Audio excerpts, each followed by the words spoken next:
Raipur police से, overall Chhattisgarh police से। मुझे बस ये जानना था, आप लोगों को साइबर क्राइम पता है एग्जैक्टली साइबर क्राइम क्या होता है? एनीवन? मैं वन वे कम्युनिकेशन करूँगी, कोई मतलब नहीं होगा। इसको बिल्कुल फ्रेंडली रखते हैं, बहुत ज़्यादा हम लोगों में डिफरेंस नहीं है। Just forget the police officer. मैं बस ये बोलना चाहूँगी कि आप लोग साइबर क्राइम का थोड़ा भी एक आइडिया है क्या होता है साइबर क्राइम? वो मेरे को नहीं, मैं हाथ ऊपर नहीं करूँगी। बेवकूफ़ बहुत तरीके से बनाते हैं। मोबाइल से मोबाइल के थ्रू कोई डाटा चुराने का, या फिर मोबाइल से कुछ मैसेज या फिर कुछ ऐसा डेटा या फोटो का, सोशल मीडिया मोबाइल से। ये तो साइबर क्राइम का टाइप है। साइबर क्राइम कैसे कैसे करते हैं, आप जैसे फाइनेंशियल बोल रहे हो, वो साइबर क्राइम का एक टाइप है, या धोखाधड़ी करना वो साइबर क्राइम का एक टाइप है। बट एक्चुअली साइबर क्राइम क्या है? ऑनलाइन इन्फॉर्मेशन लीक होने में जैसे बैठ के दूसरे ही बैठ के क्राइम कैसे? ऑनलाइन या फोन के द्वारा। ठीक है, मैं इसको थोड़ा और इजी लैंग्वेज में करती हूँ। ऐसा कोई भी फ्रॉड, ऐसा कोई भी अपराध जिसमें इंटरनेट की कनेक्टिविटी जरूरी है, और कंप्यूटर मतलब लैपटॉप ही नहीं होता, कंप्यूटर, लैपटॉप, मोबाइल, कोई भी इलेक्ट्रॉनिक गैजेट अगर मिला हुआ है, उसको मिला के अगर कोई क्राइम आपके साथ किया जा रहा है तो वो साइबर क्राइम होता है। इसमें इंटरनेट बहुत ज़रूरी चीज़ है।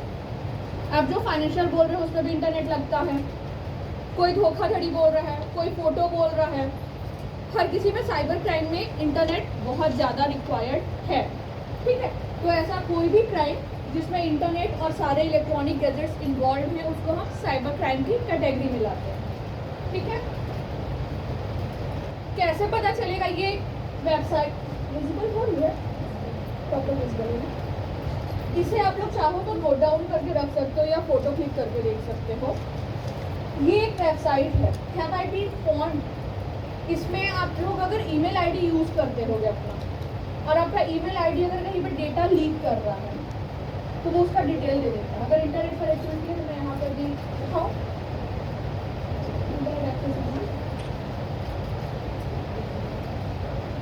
दिखाऊंगी, आप लोग उसको नोट डाउन करके रखना। और सब लोग अभी जो यंगस्टर्स वो तो ईमेल आईडी बनाए होंगे ना आप लोग, ईमेल आईडी होगी, उसमें अपनी ईमेल आईडी डालना। वो आपको दिखाएगा कि आपका डेटा कहाँ कहाँ पे लीक हो रहा है, किस किस जगह पे वो यूज़ किया जा रहा है। वो आप पे डिपेंड करता है कि वो मिसयूज़ हो रहा है या यूज़ हो रहा है, वो वेरीफाई आप करोगे। बट वो पूरा डेटा दे देता है कि आप लोग को कहाँ कहाँ पे क्या क्या चीज़ें लीक होगी। ये हुआ साइबर क्राइम के बारे में। अब साइबर क्राइम कितने तरीके से होते हैं? आपने कभी फिशिंग सुना है? फिशिंग मछली पकड़ना जानते हो? उसमें क्या होता है, दाना डाला जाता है और एक उससे खींचा जाता है मछली को फंसाने के लिए। साइबर क्राइम में भी एक तरीका होता है फिशिंग का।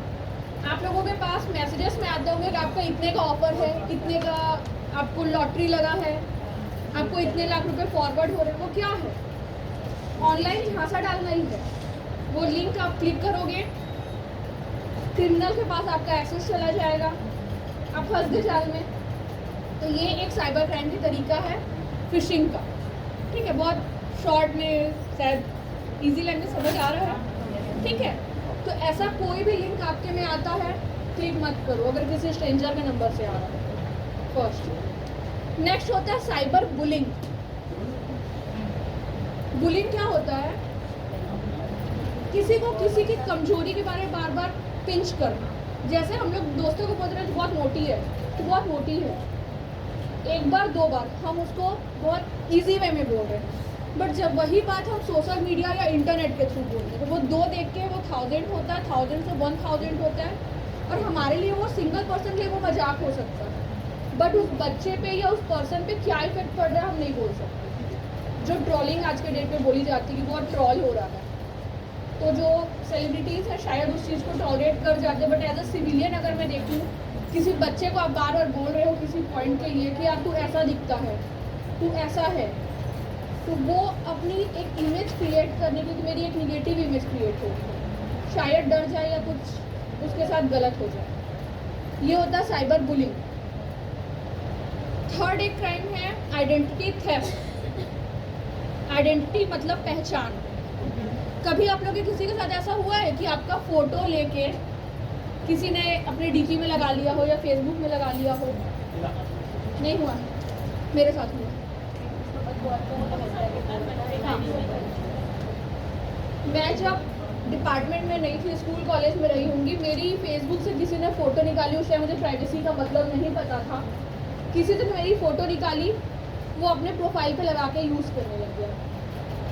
लोगों को क्या लगेगा कि वो मैं, क्योंकि हर कोई यहाँ पे इतना टेक्निकली साउंड नहीं है जो ये बात समझ पाए। उस वक्त मैं भी नहीं थी। मैंने तुरंत कंप्लेंट किया, पता चला कि वो बिहार का कोई छोटा सा बच्चा था 9-10 का, उसे फ़ोटो अच्छी लगी, वो निकाल के अपने प्रोफाइल में यूज़ करेगा। वो तो बिना किसी इंटेंशन के कर रहा था। बट क्रिमिनल्स आज के डेट पे आपकी फ़ोटो निकालते हैं, उसको मॉर्फ करते हैं, उसको एडिट करते हैं, गलत ढंग की फ़ोटो बनाते हैं और आपको ब्लैकमेल करते हैं। इसके लिए सबसे अच्छा तरीका क्या है? सोशल मीडिया पे प्रोफाइल लॉक रखो। प्रोफाइल लॉक करना जानते हो? फेसबुक यूज़ करते हो? सभी आप लोग यूज़ कर प्रोफाइल लॉक किए हैं? आपकी बाकी अच्छा नहीं चलाता। तो अगर नहीं भी किए हो तो प्रोफाइल को लॉक कर दो। उससे क्या होगा, कोई उसका स्क्रीनशॉट भी नहीं ले पाएगा और आपकी फ़ोटोज़ भी मिसयूज़ नहीं होंगे। ये तो आउट ऑफ द टॉपिक था, अब मैंने कर दिया। तो कोई भी पॉइंट नहीं है, ऐसे ही आप अपना ईमेल आईडी डाल के देखना। अगर कहीं पे डेटा, क्योंकि मैंने अपने ईमेल पे इतनी सारी सिक्योरिटीज़ लगा दी हैं कि डेटा लीक नहीं हुआ, ये आप लोग चेक करना। और अगर ऐसा है तो गूगल में जाकर अपना पासवर्ड चेंज करना। और हर जगह पे एक्सेस देने की ज़रूरत नहीं है। कुछ ऐसे भी ऐप हैं जो बिना किसी एक्सेस के भी चल जाते हैं। हर जगह पर अपने आजकल एक फ्रॉड होता है लोन का, कि आपने फर्जी लोन लिया है। आप लोग रैंडमली लोन लेने के लिए हम क्या करते हैं, ऐप डाउनलोड कर लेते हैं जो हमको कम इंटरेस्ट रेट पे लोन प्रोवाइड कर रहा होता है। थोड़े टाइम बाद पता चलता है कि वहाँ से हमको मैसेजेस आने लगते हैं हमारे फ़ोटो के साथ एडिट करके कि आप इतने का लोन अभी तुरंत पटाओ। क्या है वो? फ्रॉडस्टर्स हैं। बिना वेरीफाई किए किसी भी रैंडम एप्लीकेशन से लोन भी नहीं लेना। जो आजकल इंस्टाग्राम पे आता है ना, इतने में लोन मिल जाएगा, या ये साड़ी का ऐड है, ये कपड़े का ऐड है, 200 रुपये में आपको पूरी साड़ी मिल जा रही है, वो सब कुछ फेक ही होता है मोस्ट ऑफ द टाइम। मैं बिल्कुल जजमेंटल नहीं होंगी कि एकदम 100 टाइम, बट 99% टाइम वो फेक होता है, क्योंकि 200 रुपये में आज के डेट में कुछ भी नहीं मिलता। ठीक है, तो ये हॉटस्पॉट मतलब जहाँ ज़्यादा चीज़ें हो रही हैं। ये एक मैप है, जस्ट एक डायग्राम है। Cheating in the name of customer care समझते हैं?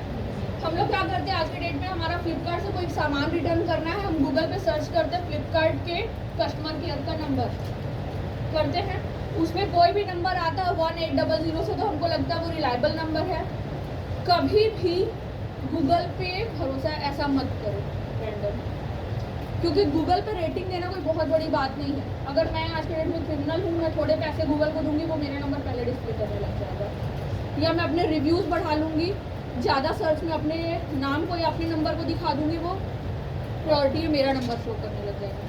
तो अगर कभी भी किसी का टोल फ्री नंबर या कस्टमर केयर नंबर चाहिए तो उसकी ऑफिशियल वेबसाइट से ही करो। फ्लिपकार्ट है, फ्लिपकार्ट का जो एप्लीकेशन है उसमें भी आपको नंबर मिल जाएगा। अमेज़ॉन है, या जो भी एप्लीकेशन आप यूज़ कर रहे हो, सबको जब आप थोड़ा हेल्प में स्क्रॉल करोगे, सेटिंग में जाओगे, तो आपको उनका कस्टमर केयर नंबर मिलता है, तो उस एप्लीकेशन से ही जाओ। गूगल पे बिल्कुल भी भरोसा मत करो, ठीक है? एक हुआ है किसी के साथ, किसी नोन के साथ हुआ है, नोन के साथ हुआ होता है, ठीक है? ये लोग क्या करते हैं, आपको वीडियो कॉल करेंगे। लड़के आजकल इसमें ज़्यादा, एक टेंडेंसी थी पहले लड़कियां अपनी फ़ोटो शेयर मत करो, आप सेफ नहीं हो सोशल मीडिया पे, लड़कियां ऐसा मत करो।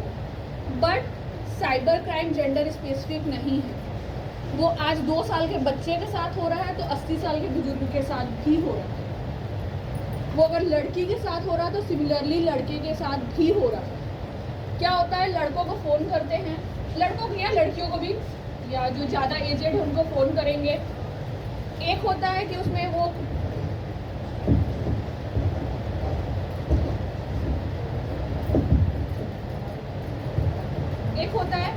कि वो ऐसा शो करते हैं कि इधर कुछ और वीडियो चल रही है, कुछ ऑब्सीन हरकतें करने बोलेंगे आपको, या अगर नहीं भी बोलते तो वो 10 सेकंड में आपका फेस कैप्चर करेंगे, उसके साथ कोई पोर्नोग्राफिक कंटेंट या कुछ गलत चीज़ें एडिट करेंगे और डाल देंगे।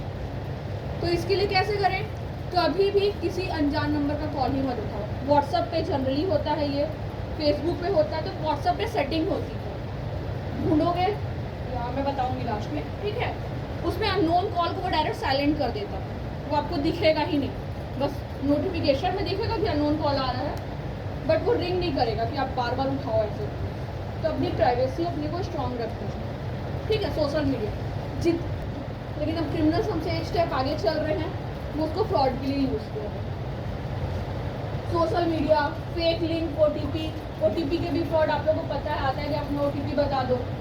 आजकल अभी एक और आया था, अभी कल ही मेरे पास एक फोन आया था, लोग आपको फ़ोन करेंगे, आपका फ़ोन पे इतने की लॉटरी लगी है, और अगर आप बोलोगे ना कि मुझे नहीं चाहिए पैसे, तो वो स्लैंग्स यूज़ करना शुरू कर देते हैं, वो गाली गलौज करने लगे, उटपटांग चीज़ें बोलने लगे। होता है, ठीक है, कल ही हुआ। कोई उनसे झगड़ा करने का मतलब नहीं है, क्योंकि वो सारे प्रॉक्सी नंबर्स हैं मोस्ट ऑफ द टाइम। चुपचाप उस कॉल को कट करो, ब्लॉक कर दो। उस पर रिस्पॉन्स देना या उस चीज़ से डरना, क्योंकि आप डरोगे, उस डर का फ़ायदा उठाएंगे। वीडियो कॉलिंग फ्रॉड में सिर्फ यही होता है, वो बोलेंगे कि मैं आपके फैमिली वालों को फ़ोटोज़ भेज दूंगा, वीडियोज़ भेज दूंगा। हम डर जाते हैं, अरे पापा को पता चल जाएगा या मेरे हस्बैंड को या मेरी वाइफ को पता चल जाएगा। ठीक है, उन्होंने 10,000 मांगा, मैं 10,000 दे दिया, बट वो डिमांड कहीं नहीं रुकती है। वो बोलेंगे मैं यूट्यूब पे अपलोड कर रहा हूँ, इवन आपको एक वो भी देंगे कि हाँ यूट्यूब पे अपलोड हो रहा है आपका वीडियो, ऐसा कुछ भी नहीं। और अगर ऐसा है तो आज के डेट में AI का ज़माना है, कोई ज़रूरत नहीं रहती, क्योंकि उसको अगर अपलोड करना है, उस चीज़ को मिसयूज़ करना है, तो वो करेगा ही। पैसे दोगे तो वो 10 से 20 से 30 ही होना, वो कहीं पे नहीं रुकने वाले, ठीक है। नेक्स्ट